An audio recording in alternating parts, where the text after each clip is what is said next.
আসসালামু আলাইকুম। আশা করি সবাই ভালো আছেন, সুস্থ আছেন। তো আপনারা অনেকেই আমাকে প্রশ্ন করছিলেন যে ভাইয়া ইন্ডিয়ান ভিসার আবেদনের জন্য কি কি প্রয়োজন, অর্থাৎ ইন্ডিয়ার ভিসার আবেদন বা ইন্ডিয়ার ভিসা পেতে আপনাকে কি কি ডকুমেন্টস প্রয়োজন হবে। তো আজকের এই ভিডিওতে আমরা সেই বিষয়টা আলোচনা করব এবং বিষয়টা ক্লিয়ার করার চেষ্টা করব। তাহলে চলুন শুরু করি মূল ভিডিও। তার আগে একটা রিকোয়েস্ট করব, আপনি যদি আমাদের এই চ্যানেলের একজন নতুন দর্শক হয়ে থাকেন তাহলে অবশ্যই আমাদের চ্যানেলটা সাবস্ক্রাইব করে একটু সাপোর্ট করে দিবেন।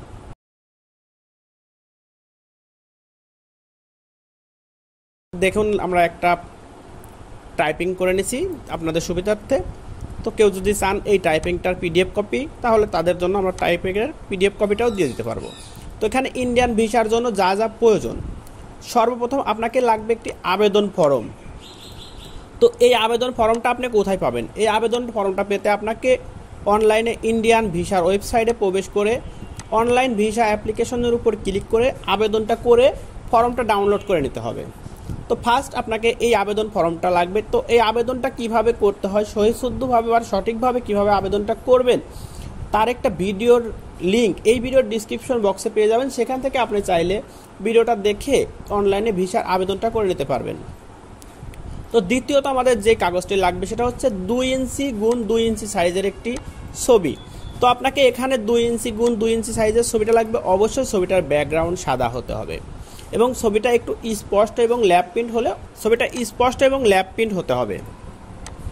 এখানে 3 নম্বরে আপনার লাগবে একটি বিদ্যুৎ বিল, অর্থাৎ বিদ্যুৎ বিল বলতে আপনার বাসার বিদ্যুৎ বিলের কাগজটা, যে বিদ্যুৎ বিলের যে বিলের কাগজটা দেওয়া হয় সেই কাগজটা আপনাকে লাগবে।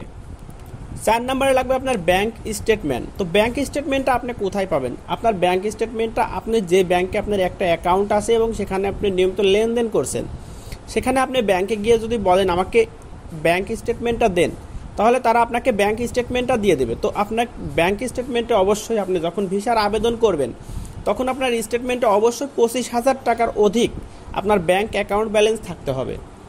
তো বুঝতে পারছেন যে আপনার ব্যাংক স্টেটমেন্টটা কি, ব্যাংক স্টেটমেন্টটা আপনাকে নিতে হবে। এবারে 5 নম্বরে আপনার যে কাগজটি লাগবে সেটা হচ্ছে পেশা বা চাকরির কাগজ। তো পেশার কাগজ বলতে আপনি যে পেশায় কাজ করছেন সেই পেশার একটি সনদ লাগবে। তো সেক্ষেত্রে আপনি যদি ব্যবসা করে থাকেন তাহলে আপনাকে ট্রেড লাইসেন্সটি নিতে হবে। ট্রেড লাইসেন্সটি আপনি আপনার ইউনিয়ন পরিষদ থেকে অথবা আপনার পৌরসভা থেকে নিতে পারবেন।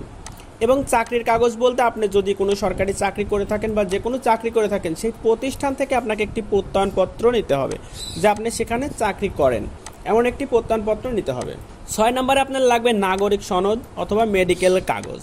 তো নাগরিক সনদ বলতে আপনি আপনার ইউনিয়ন পরিষদ বা মেয়রের কাছ থেকে যে চারিত্রিক সনদ বা চেয়ারম্যানের সার্টিফিকেট আমরা বলে থাকি সেই সনদটা আপনাকে নিতে হবে। এবং মেডিকেলের কাগজ, আপনি যদি মেডিকেল ভিসায় আবেদন করে থাকেন তাহলে আপনাকে মেডিকেল, আপনি যে ডাক্তার দেখাচ্ছেন যে মেডিকেল প্রেসক্রিপশনগুলো রয়েছে সেই প্রেসক্রিপশনগুলোকে আপনার লাগবে। এবং আপনি যদি ট্যুরিস্ট ভিসায় আবেদন করে থাকেন তাহলে আপনাকে মেডিকেলের কোনো কাগজের প্রয়োজন নাই, সেক্ষেত্রে আপনার শুধুমাত্র নাগরিক সনদ হইলেই হবে। এবার আপনার লাগবে একটি পাসপোর্টের ফটোকপি। তো আমি যে কাগজগুলোর কথা বলছি এই কাগজগুলো আপনাকে ভিসা এজেন্সিতে বা ভিসা অফিসে জমা দিতে হবে। আর আপনাকে অবশ্যই অরিজিনাল পাসপোর্টটি সঙ্গে নিতে হবে। তো আপনার লাগবে পাসপোর্টের ফটোকপি। পাসপোর্টের ফটোকপিটা আপনি কালার করে নেবেন তাহলে একটু ভালো হবে। আপনি কালার প্রিন্ট স্ক্যান করে কালার প্রিন্টটা নিয়ে নেবেন। এবং 8 নম্বরে আপনার প্রয়োজন পড়বে ভিসার ফটোকপি। তো ভিসার ফটোকপি আপনি যদি পূর্বে কোনো ভিসা থেকে থাকে সেই ভিসার ফটোকপিটা আপনাকে ওই ফাইলের সঙ্গে অ্যাটাচ করতে হবে এবং আবেদন করার সময় ভিসার তথ্যগুলো পূরণ করতে হবে। তো ভিসার কপিটা আপনি আপনার পুরাতন পাসপোর্ট বা নতুন পাসপোর্টে যদি কোনোবার বিদেশ বা গমন করে থাকেন তাহলে আপনার পাসপোর্টেই ভিসার কপিটা পেয়ে যাবেন। তো এই ছিল আজকের ভিডিও কেমন হলো অবশ্যই কমেন্ট করে জানাবেন। আর ভিডিও ভালো লাগলে অবশ্যই চ্যানেলটা সাবস্ক্রাইব করে সাথে থাকবেন। ধন্যবাদ।